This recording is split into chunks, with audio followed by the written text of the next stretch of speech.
আজকে বিএনপি তার ফান্ডামেন্টাল জায়গা থেকে সরে যাচ্ছে মাননীয় স্পিকার। শুধু জামাত ইসলাম ৭২-এর বিরোধিতা করেছে বলে কি বিএনপি এখন আওয়ামী লীগের পজিশনে চলে গিয়েছে? আমাদের জানা নেই মাননীয়। এবং একটা বিষয় আমার কাছে খুবই অদ্ভুত লেগেছে, কিছু কিছু মাননীয় সংসদ সদস্য তারা ৭২-এর সংবিধানকে ৭১-এর সাথে মিলিয়েছে।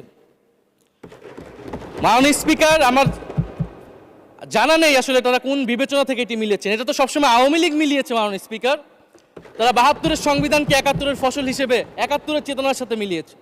৭২-এর মূলনীতিকে ৭১-এর মূলনীতি বলে ৭১-এর আদর্শ হিসেবে প্রচার করেছেন। আমরা তো সেটার বিরোধিতা করেছি মাননীয় স্পিকার সবসময়, এবং বিএনপির বহু নেতা এটার বিরোধিতা করেছে মাননীয় স্পিকার। ৭২-এর সংবিধানের ক্রিটিসিজম, সমালোচনা ৭২ সাল থেকেই বাংলাদেশে শুরু হয়েছিল। গত ১৬ বছর এই সমালোচনা তৈরি হয়েছিল। ৭২-এর সংবিধানের সমালোচনা মোটা দাগে তিনটি।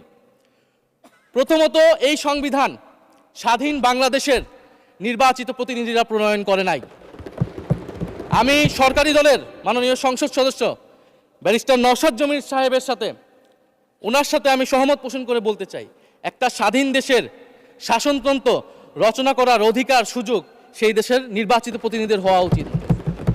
৭২-এর সংবিধান রচনা করেছিল যারা ৭০-এর নির্বাচনে আইয়ুব খানের এলএফের অধীনে যারা নির্বাচিত হয়েছিল পাকিস্তানের শাসনতন্ত্র রচনা করার জন্য মাননীয় স্পিকার।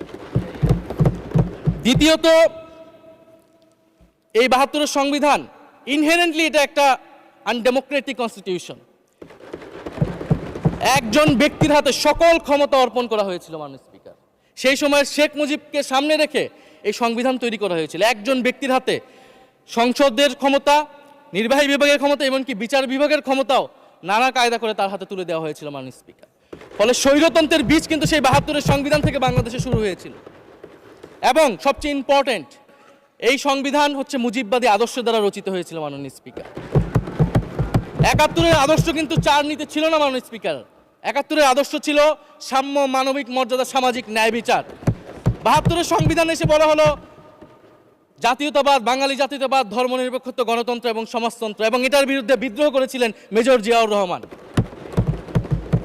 মাননীয় স্পিকার, আজকে বিএনপি তার ফান্ডামেন্টাল জায়গা থেকে সরে যাচ্ছে মাননীয় স্পিকার। শুধু জামাত ইসলাম ৭২-এর বিরোধিতা করেছে বলে কি বিএনপি এখন আওয়ামী লীগের পজিশনে চলে গিয়েছে? আমাদের জানা নেই মাননীয় স্পিকার। ৭২-এর সংবিধানের বিরোধিতা করেছেন বদরুদ্দিন উমর, ৭২-এর সংবিধানের বিরোধিতা করেছেন মাওলানা ভাসানী, ৭২-এর সংবিধানের বিরোধিতা করেছেন কমরেড মুজাফফর আহমেদ, ৭২-এর সংবিধানের বিরোধিতা শত শত মুক্তিযোদ্ধারা করেছেন মাননীয় স্পিকার। ফলে এই ৭২-এর সংবিধানকে বাতিল করার একটা সুযোগ আমাদের এসেছিল ১৯৭৫ সালের সিপাহী জনতার বিপ্লবের মধ্য দিয়ে।